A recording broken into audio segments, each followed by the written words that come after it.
Hello everyone, welcome to 66th BPSC mains programme. 66th BPSC mains programme के तहत आप सभी का स्वागत है।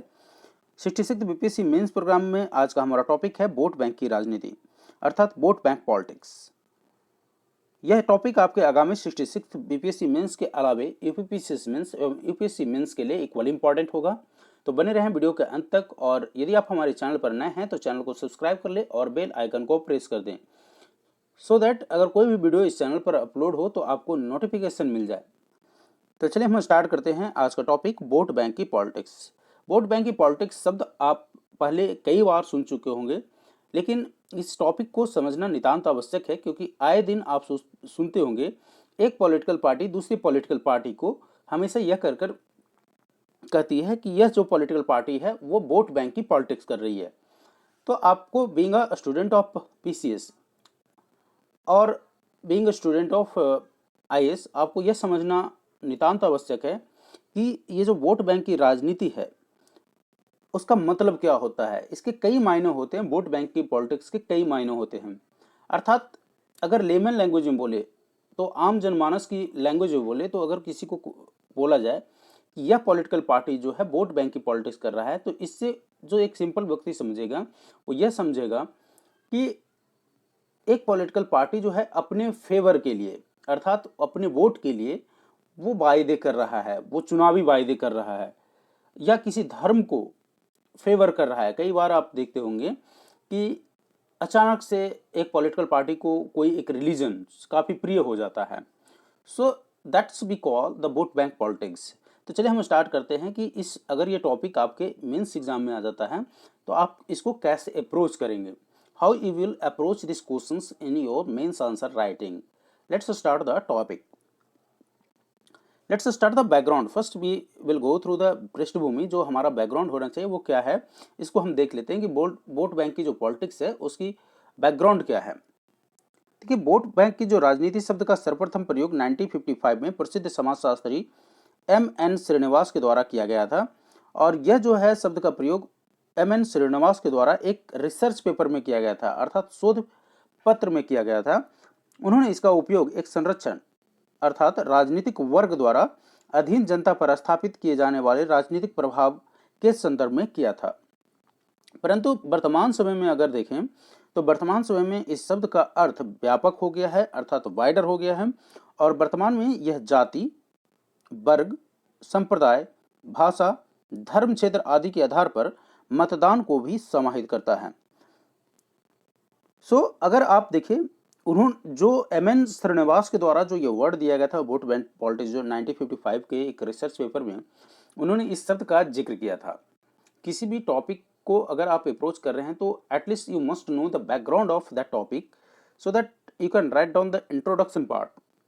देखिए, जब M.N. श्रीनिवास जो हैं उन्होंने जब इस वर्ड का उपयोग किया था तो उनके द्वारा जो डिफिनीशन दिया गया था, तो इसका उपयोग एक संरक्षक अर्थात राजनीतिक वर्ग के द्वारा अधीन जनता पर स्थापित किए जाने वाले राजनीतिक प्रभाव के संदर्भ में किया था। परंतु अगर वर्तमान परिस्थिति में देखें, समकालीन परिस्थिति में देखें, तो इसका जो व्यापक अर्थ हो गया है, व्यापक अर्थ कहने का मतलब एक जाति को इन्फ्लुएंस करने की कोशिश, ये भी वोट बैंक की पॉलिटिक्स है।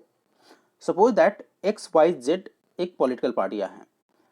एक्स पॉलिटिकल पार्टी जो है किसी खास जाति वाले को अपीज करने की कोशिश कर रहा है, संतुष्ट करने की कोशिश कर रहा है, क्योंकि उसकी जो वोट है वहां पर बहुत ज्यादा है। तो this will be called vote bank politics. उसी तरह से एक क्लास हो सकता है, उस तरह से एक संप्रदाय हो सकता है, उस तरह से एक भाषा, वहाँ कई ऐसे भाषाई बोलने वाले वहाँ के जो लोग हैं, ऐसे भाषा हैं जो उनको अपनी तरफ खींचने की कोशिश किया जा रहा है, या धर्म के लोग हो, हिंदू, मुस्लिम, सिख, ईसाई, और एक उनकी जो बहुसंख्यक होंगे उनको अपीज करने की कोशिश किया जाएगा। कहने का मतलब, देखिए, अपीज करना अच्छी बात है, लेकिन कहने का मतलब आप एक डेमोक्रेटिक कंट्री में, हम आगे इसको ये भी देखेंगे कि कैसे इसके नेगेटिव, पॉजिटिव और आगे की रणनीति क्या होनी चाहिए। इस टॉपिक को पूरा डिटेल में हम कवर करने जा रहे हैं। आज के क्षेत्र में क्या हो रहा है कि इसका जो वर्तमान जो अर्थ है वो जाति, वर्ग, संप्रदाय, भाषा, धर्म, क्षेत्र के आधार पर मतदान को समाहित करता है।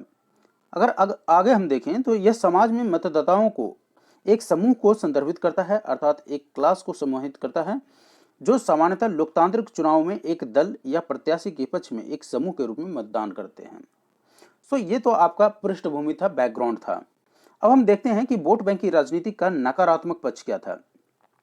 देखिए, जनरली क्या होता है कि जब हम कोई टॉपिक स्टार्ट करते हैं लिखने के लिए, तो आप इंट्रोडक्शन के बाद हमेशा सकारात्मक पक्ष लिखते हैं, लेकिन ये एक ऐसा टॉपिक है कि जिसको आप नकारात्मक से स्टार्ट करके सकारात्मक तक जा सकते हैं। अर्थात इसकी ना हम निंदा कर रहे हैं। वोट बैंक पॉलिटिक्स जो है, इसको आप जो है बड़ा ही नहीं कर सकते हैं, आप इसको प्रेज नहीं कर सकते हैं। हाँ, उसमें जरूर जैसा कहा जाता है कि एक सिक्के के दो पहलू होते हैं, उसी तरह से वोट बैंक पॉलिटिक्स के भी कुछ जो है सकारात्मक पक्ष भी हो सकते हैं। अगर उसको हम सकारात्मक तौर पर लें तो उसको भी हम देखने का प्रयत्न करेंगे। लेकिन उससे पहले हम यह देखने का प्रयत्न करते हैं कि आखिर वोट बैंक की राजनीति का नकारात्मक पक्ष क्या है, नेगेटिव साइड क्या है। देखिए, अगर हम इसको विभिन्न चरणों में देखते हैं, एक नागरिक की स्वतंत्र पहचान को कम करता है। इसको हम इस तरह से कह सकते हैं कि वोट बैंक की जो राजनीति है वो एक नागरिक की स्वतंत्र पहचान को कम करता है। ओके, अब कैसे कम करता है? कोई भी स्वाभिमानी नागरिक यह नहीं चाहता कि उसे केवल एक सामुदायिक रूढ़िवाद आधारित मतदाता के रूप में वर्णित किया जाए। कोई भी व्यक्ति यह नहीं चाहेगा कि उसको एक ऑर्थोडॉक्स समझा जाए, लाइक कि जो है एक सामुदायिक एक कॉम्युनल के रूप में रिप्रेजेंट किया जाए, उसको ऐसा नहीं चाहेगा। दूसरी हम देखें तो एक बाजार उपकरण के रूप में भी वोट बैंक पॉलिटिक्स का उपयोग। अब बाजार उपकरण के रूप में कैसे? एक राजनीतिक दल या नेता जनता को केवल ऐसे मतदाता के रूप में महत्व प्रदान करते हैं जिनका प्रयोग 5 वर्ष में एक बार चुनाव के दौरान प्रत्याशियों के निर्वाचन या पराजित करने के लिए एक उपकरण के रूप में किया जाता है। देखिए, जनरली क्या होता है कि ना एक मार्केट इंस्ट्रूमेंट के तौर पर पॉलिटिकल पार्टी के द्वारा वोटर्स का उपयोग किया जाता है। सो वोट बैंक पॉलिटिक्स के तहत जो है लोगों का उपयोग, अब उनको पता है, पॉलिटिशियन नोज कि भाई इनसे हमको जो काम पढ़ना है एक बार 5 साल में एक बार पढ़ने हैं, तो वो उनको क्या करता है कि एक इंस्ट्रूमेंट के रूप में 5 साल में एक बार यूज करता है। तो this is also a negative side of vote bank politics. We are discussing negative side of vote bank politics. आपको ये चीज ध्यान में रखना है कि हम अभी नकारात्मक पक्ष देख रहे हैं कि वोट बैंक पॉलिटिक्स के नकारात्मक पक्ष क्या है। सो यह भी एक नकारात्मक पक्ष है कि एक वोटर्स को एक बाजार के उपकरण के तौर पर यूज किया जाता है पॉलिटिशियन के द्वारा। आगे देखते हैं प्रत्याशियों की जीत की क्षमता की ओर दलों का आकर्षण। अब जैसे वोट बैंक की जब पॉलिटिक्स होता है ना, तो जेन्युइन चीज छिप जाती है। सपोज दैट 5 से 7 कैंडिडेट हैं, वहां एलिजिबल कैंडिडेट हैं, उनमें क्षमता है कि वो नेता बन सकते हैं, but that person is not having the winning capability. जो विनिंग कैपेबिलिटी होता है वो उसमें नहीं है। तो जो दल होता है, जो राजनीतिक दल होता है, पॉलिटिकल पार्टियां होती है, वैसे कैंडिडेट को चुनाव करता है जिसमें विनिंग कैपेबिलिटी ज़्यादा हो। तो ये सभी चीज़ों को इग्नोर करके, और यही चीज़ आपको मैंने पहले भी कवर किया था क्रिमिनलाइजेशन ऑफ पॉलिटिक्स में, जब आप देखेंगे तो यही चीज़ जो है लीड करता है क्रिमिनलाइजेशन ऑफ पॉलिटिक्स की तरफ। सो एक टॉपिक को दूसरे टॉपिक से कनेक्ट करके भी आप देख सकते हैं, इसके पहलू को उस पहलू से भी कनेक्ट कर सकते हैं। सो प्रत्याशियों की जीत की क्षमता की ओर दलों का आकर्षण की अगर हम देखें तो राजनीतिक दलों द्वारा स्थानीय स्तर पर प्रभावपूर्ण व्यक्तियों से उनकी जाति समुदाय की मतदाताओं को जुटाने के लिए संपर्क किया जाता है, और इससे राजनीति के अपराधीकरण में भी वृद्धि हुई है। जनरली क्या होता है कि अभी कोई कैंडिडेट है, बाहुबली है, ठीक है, तो एक कैंडिडेट अगर बाहुबली है तो पार्टियों को ये पता है कि यह बाहुबली है जो वोट को इकट्ठा करने, अर्थात वो अपने फेवर में करने में पूरी कोशिश करेगा, ठीक है। तो ये सब चीजों को फोकस किया जाता है एक पॉलिटिकल पार्टियों के द्वारा। So this is also a one kind of negative side of vote bank politics. अगला देखते हैं मतदाता तुष्टिकरण। अब मतदाता तुष्टिकरण क्या है? इसके तहत एक दल द्वारा मुफ्त उपहार एवं अनुचित साधनों का उपयोग करके निश्चित वर्ग का तुष्टिकरण किया जाता है तथा अन्य राजनीतिक दलों हेतु प्रतितुष्टिकरण करने के चक्र का सृजन किया जाता है। अब ये देखिए क्या होता है कि जो मतदाता तुष्टिकरण में क्या होता है, जैसे ही इलेक्शन आया लोग डिफरेंट टाइप के ना जब पहुंचते हैं कि आपको ये दे दूंगा, मैं ये गिफ्ट दे दूंगा, ये गिफ्ट दे दूं, कहने का मतलब कई बार ऐसा देखने को मिलता है कि उसे कैश में भी लोग खरीदने की कोशिश करते हैं। तो जो लोगों को गिफ्ट देकर या पैसे देकर वोट को खरीदना, ये मतदाता तुष्टिकरण के संदर्भ में आता है। आगे हम देखते हैं, नकारात्मक अर्थशास्त्र को प्रोत्साहित कर सकता है। जो वोट बैंक पॉलिटिक्स जो है वो नकारात्मक अर्थशास्त्र को भी प्रोत्साहित अर्थात इनकरेज कर सकता है। कैसे करेगा? कई ये तो लाइव बर्निंग, आप पिछले अगर 5 सालों के इलेक्शंस को अगर उठा लीजिए, चाहे वो लोकसभा का इलेक्शन हो या विधानसभा का इलेक्शन हो, आप हमेशा देखते हो, लोकसभा का इलेक्शन ले लीजिए, लोगों ने ये अनाउंस किया कि अगर मेरी सरकार, या हमेशा होता है, ये कोई नई बात नहीं है, यूपी चुनाव ले लीजिए, विधानसभा का, यूपी का विधानसभा चुनाव, जिसमें यह वादा किया गया कि भाई ये ऋण माफ कर दिया जाएगा। और आरबीआई, इस जो आरबीआई के गवर्नर थे, इस बात पर खासे चिंतित थे कि अगर ऐसा किया जाता है तो ये एक नेगेटिव इम्पैक्ट जाएगा, लोगों में जो ऋण पेइंग कैपेसिटी है वो खत्म हो जाएगी इससे।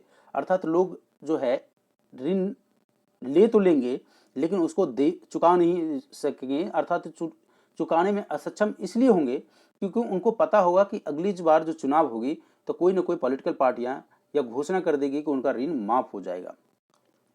सो ऋण माफी, मुफ्त उपहार, बिजली बिल माफी, लाइक दिल्ली गवर्नमेंट, आप देखे होंगे केजरीवाल की सरकार, जिसने यह घोषणा किया कि भाई दिल्ली में बिजली बिल माफ हो जाएगा। सो इस तरह की जो माफी है से के कारण सरकारी राजस्व के वित्तीय संसाधनों पर अत्यधिक भार आरोपित हो सकता है। अब चूंकि ये जो बिजली बिल माफ, ऋण माफ, मुफ्त उपहार, ये सब जो दिए जाते हैं, तो कहीं ना कहीं इसका जो भार है, एडिशनल भार है, वो आपके वित्तीय राजस्व के वित्तीय संसाधनों पर ही पड़ेगा। सो ये भी एक वोट बैंक पॉलिटिक्स की नेगेटिव साइड है। आगे देखते हैं, राष्ट्र से संबंधित दीर्घकालिक दृष्टिकोण को बाधित करता है। अब ये वोट बैंक की पॉलिटिक्स जो है राष्ट्र से संबंधित दीर्घकालिक दृष्टिकोण को कैसे बाधित करेगा? राजनीतिक दल तत्काल चुनाव जीतने के लिए बड़े बड़े वायदे करते हैं। यह चुनावी चर्चा को देश के लिए रक्षा खरीद, राष्ट्रीय सुरक्षा रणनीति, चुनाव सुधार, पर्यावरण संरक्षण जैसे दीर्घकालिक लक्ष्य पर ध्यान केंद्रित करने की अनुमति प्रदान नहीं करता है। जब एक पॉलिटिकल पार्टी अपनी जीत के लिए अपीजमेंट पॉलिसी अडॉप्ट करती है, वोट बैंक की पॉलिसी अडॉप्ट करती है, तो उसके सामने जो है देश के जो national security, national defence, environment जैसी मुद्दे जो है पीछे छूट जाती है और सिर्फ अपनी वोट बैंक की राजनीति साधती है। बस उनके दिमाग में बस एक ही चीज रहता है कि हमें किसी तरह से जीतना है। उनको नेशनल मुद्दे से कोई मतलब लेना देना नहीं होता है। उनको ये नहीं मतलब होता है कि भाई हमें डिफेंस का मॉडर्नाइजेशन करना है। उनको ये नहीं लेना देना होता है कि हमें शिक्षा पर फोकस करना है। उनको ये नहीं लेना देना नहीं होता है कि हमें हेल्थ पर फोकस करना है। ये सब मुद्दे दबे के दबे रह जाते हैं और मुद्दे बच जाते हैं तो मंदिर, मस्जिद, जात पात, यही सब मुद्दे बच जाते हैं। सो इससे क्या होता है कि राष्ट्र से संबंधित जो है दीर्घकालिक दृष्टिकोण को बाधा पहुंचती है। सो आप इस पॉइंट को नेगेटिव साइड में लिख सकते हैं। अगला पॉइंट देखते हैं, सामाजिक विभाजन उत्पन्न करता है। वोट बैंक की जो पॉलिटिक्स होता है वो क्या करता है? सामाजिक विभाजन अर्थात सोशल डिवीजन को उत्पन्न करता है। वर्ग, जाति, वंश, धर्म, क्षेत्र, भाषा आदि पर आधारित होने के कारण समाज में गुटबंदी को प्रोत्साहित करता है। यहां गुटबंदी कर लीजिएगा, समाज में गुटबंदी को प्रोत्साहित करता है। देखिए क्या होता है कि जो राजनीतिक वर्ग होते हैं वो अपने लाभ पहुंचाने के लिए एक जात को दूसरे जात से लड़वा देते हैं, एक धर्म को दूसरे धर्म से लड़वा देते हैं और इस तरह से समाज में एक विभाजन उत्पन्न करते हैं। सो यह भी एक वोट बैंक पॉलिटिक्स की नेगेटिव साइड है। अब हम देख लेते हैं वोट बैंक की जो राजनीति है उसके सकारात्मक पक्ष क्या हो सकते हैं। कोई भी चीज हमेशा नकारात्मक नहीं हो सकता, उसमें से आप सकारात्मक चीजें भी ढूंढ सकते हैं। तो इसके सकारात्मक पॉइंट में आप क्या लिख सकते हैं? सकारात्मक पॉइंट में लाइक व्यक्तिगत और सामूहिक सौदेबाजी क्षमता में वृद्धि। अब व्यक्तिगत और सामूहिक सौदेबाजी क्षमता में वृद्धि कैसे होता है? जब जाति, संप्रदाय, धर्म या भाषा के आधार पर गठित किसी विशेष समूह को एक अथवा अधिक राजनीतिक दलों द्वारा मान्यता प्रदान कर दी जाती है तो उनकी मांगों और आकांक्षाओं की पूर्ति की संभावना उस समूह या समुदाय की मांगों और आकांक्षाओं की तुलना में कहीं अधिक हो जाती है। कई बार आप ऐसा देखने को मिलता है कि सपोज दैट एक एक्स कम्युनिटी सर्टेन एरिया में रह रहा है और सारे के सारे दल उस और उनकी मान लेते हैं उन कम्युनिटी की कुछ डिमांड है, जब इलेक्शन होता है तो सारे दल उसको पहुंचते हैं उसको खुश करने के लिए, और इस तरह से जो उनकी सौदेबाजी की जो क्षमता है उसमें आप वृद्धि देखने को मिलता है, क्योंकि आप देखते हैं कि कई बार जो है उनकी जो मांग होती है उनकी मांग से कहीं अधिक उनको मिल जाता है। तो यह एक सकारात्मक पहलू है वोट बैंक पॉलिटिक्स की। आगे देखते हैं, संसाधनों के बेहतर वितरण में सहायक कल्याणकारी आर्थिक उपायों जैसे सब्सिडी, ब्याज में छूट आदि के द्वारा समाज के निर्धन वर्गों को निर्धनता रेखा से ऊपर उठाने में सहायता करती है। कई बार ऐसा देखने को मिलता है कि वोट बैंक पॉलिटिक्स में जब लोग अपीज करने की कोशिश करते हैं और उसमें यह बोलते हैं कि अगर मेरी सरकार आई तो मैं सब्सिडी फलाने फलाने चीज़ों पर सब्सिडी दूंगा, ब्याज में छूट दूंगा, तो इससे जो तत्कालीन लाभ होता है, देखिए लॉन्ग टर्म में तो इससे कोई लाभ नहीं होने वाला है। लॉन्ग टर्म में सिर्फ आपको राजस्व घाटा ही देखने को मिलेगा और कुछ नहीं मिलेगा।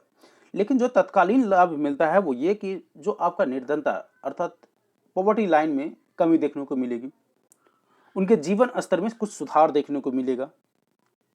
सो यह भी एक पॉजिटिव साइड है इसका वोट बैंक पॉलिटिक्स का।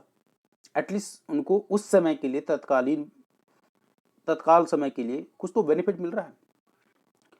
राजनीतिक दलों को अधिक से अधिक समावेशी बनाता है।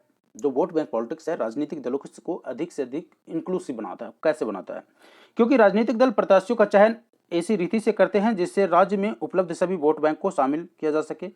राजनीतिक दल एक समावेशी छवि को चित्रित करने का प्रयास करते हैं। अब देखिए दो पहलू, देखिए कितना ब्यूटीफुल टॉपिक है ये। एक ही चीज को आप दो तरीके से लिख सकते हैं। एक जगह कहीं आप बोल रहे हैं निगेटिव साइड में कि कई बार प्रत्याशी अपने वोट को अपने फेवर में लेने के लिए बाहुबली को टिकट दे देते हैं। सो दूसरे साइड आपको जो इसके पॉजिटिव साइड में आपको वही लिख सकते हैं कि कई बार राजनीतिक दल के द्वारा जो पब्लिक फिगर होता है वहाँ का, जो गुड पर्सनालिटीज में होते हैं, गुड बुक्स में होते हैं जो लोग, उनको टिकट दिया जाता है, जिससे कि और कई बार ऐसा होता है कि SC ST को टिकट दिया जाता है, यह सिर्फ दिखाने के लिए कि हम कितना वेल विशेष हैं। इससे क्या होता है कि सामाजिक जो उस समाज के हर वर्ग का ध्यान रखा जा सके और एक राजनीतिक दल को एक समावेशी छवि को चित्रित किया जा सके। तो यह भी एक राजनीतिक दलों को अधिक से अधिक समावेशी बनाता है और इससे आप कह सकते हैं कि जो वोट बैंक पॉलिटिक्स का यह एक पॉजिटिव साइड है। विविधतापूर्ण आवश्यकताओं की पूर्ति में सहायक, विशेष रूप से भारत जैसे देश में जहां समान नीतियां जेंडर बजटिंग जैसे महत्वपूर्ण मुद्दों की उपेक्षा कर सकती है। जेंडर बजटिंग द्वारा महिलाओं के संसाधनों को एक विशेष भाग का आवंटन सुनिश्चित किया गया है, जिससे वे सामाजिक अधीनता और आर्थिक निर्भरता के कारण प्राप्त करने में सक्षम नहीं थी। अब देखिए क्या था कि वुमेन्स की वोट बैंक पॉलिटिक्स की ही देन है। सकारात्मक पहलू उसका है कि अब आपको जेंडर बजटिंग अलग से देखने को मिलेगा बजट में, अर्थात महिला वर्ग के लिए अलग से, उनके अपलिफ्टमेंट के लिए अलग से बजट देखने को मिलता है। सो यह भी एक वोट बैंक पॉलिटिक्स की एक सकारात्मक पहलू है, पॉजिटिव साइड है। विधायिका में प्रभावी प्रतिनिधित्व। अब विधायिका में प्रभावी प्रतिनिधित्व कैसे? समाज के सभी वर्ग जैसे अल्पसंख्यक, ट्रांसजेंडर, किसान, व्यापारी आदि विधि निर्माण प्रक्रिया में शामिल होते हैं, जो कि देश में निर्मित विधायिका की समग्र प्रकृति को प्रदर्शित करता है। सो जब वोट बैंक की पॉलिटिक्स होती है, सो ऑब्वियस सी बात है पॉलिटिकल पार्टियां हर वर्ग के लोगों को समाहित करने की कोशिश करता है, चाहे वो किसान हो, मजदूर हो, सभी वर्गों को वो अपने पाले में करने की कोशिश करता है। और इसको आप अभी बंगाल का जो चुनाव हो रहा है उसके न्यूज पर आप नजर रखें तो इस टॉपिक को आप इजीली समझ सकते हैं। सो इससे क्या होगा कि विधायिका में प्रभावी प्रतिनिधित्व मिलता है। तो यह भी एक वोट बैंक पॉलिटिक्स की सकारात्मक पहलू है। अब आगे की राह क्या होनी चाहिए? नकारात्मक सकारात्मक के बाद आगे की राह क्या होनी चाहिए, अर्थात what should be the way ahead. देखिए वोट बैंक की राजनीति उस स्थिति में विकृत हो जाती है जब समाज को ध्रुवीकृत करने के लिए एक समूह या समूह की मांगों में स्वार्थपूर्ण परिवर्तन करने के लिए इसका दुरुपयोग किया जा सकता है। पोलराइजेशन वर्ड का नाम आप सुने होंगे, बार बार आपको ये वर्ड मिलेगा, कांग्रेस के द्वारा यह आरोप लगाया जाता है कि BJP has polarised the voters. So polarisation मतलब अर्थात ध्रुवीकृत करना, एक समूह एक वर्ग को अपने फेवर में करना is known as the polarisation of the vote. So यह विकृति तब हो जाता है, वोट बैंक की राजनीति में उस स्थिति में विकृत हो जाती है जब समाज में ध्रुवीकृत करने के लिए एक समूह या समूहों की मांग में स्वार्थपूर्ण परिवर्तन करने के लिए इसका दुरुपयोग किया जाता है, जिससे अव्यवस्था उत्पन्न होती है। और दुरुपयोग की इसकी क्षमता के कारण वोट बैंक की राजनीति को नागरिकों के द्वारा प्रयुक्त एक उपकरण के रूप में देखा जाना चाहिए, ना कि राजनीति वर्ग के द्वारा। अब देखिए, इसका कहने का मतलब यह है कि जो वोट बैंक की जो राजनीति है ना, नागरिकों को यूज करना चाहिए, ना कि पॉलिटिकल पार्टियों को। अर्थात यह आम जनता को सोचना चाहिए कि हम किस तरह से इस टूल्स का, इस इंस्ट्रूमेंट का यूज पॉलिटिकल पार्टियों के अगेंस्ट में करें, rather than it is being used by the political party. अब देखिए, वोट बैंक के मुद्दों का जो आधार होना चाहिए वो क्या होना चाहिए, और चुनाव में चर्चा का विषय का निर्धारण जो है, ये सारे चीज़ों जो है वो जनता पर छोड़ देना चाहिए। वहीं नागरिक द्वारा नए मुद्दे जैसे पर्यावरण संरक्षण, चुनाव सुधार, राजनीतिक अपराधीकरण के विरुद्ध आंदोलन आदि पर चर्चा की जानी चाहिए। यह एक स्वस्थ लोकतांत्रिक परंपरा का मार्ग प्रशस्त कर सकती है। कहने का अर्थ यह है कि नागरिकों द्वारा नए मुद्दे जैसे पर्यावरण संरक्षण का हो, चुनाव सुधार का होना चाहिए, राजनीतिक अपराधीकरण के विरुद्ध आंदोलन होना चाहिए, ये सारी चीज़ों पर चर्चा किया जाना चाहिए, जिससे एक स्वस्थ लोकतांत्रिक परंपरा का मार्ग प्रशस्त कर सकती है। सो आज की इस वीडियो में बस इतना ही। आप इस इनपुट का उपयोग अपने मेंस आंसर राइटिंग में कर सकते हैं। अगर आपको हमारा वीडियो अच्छा लगे तो आप अपने दोस्तों को भी शेयर जरूर करें और लाइक बटन को प्रेस कर दें। Thank you.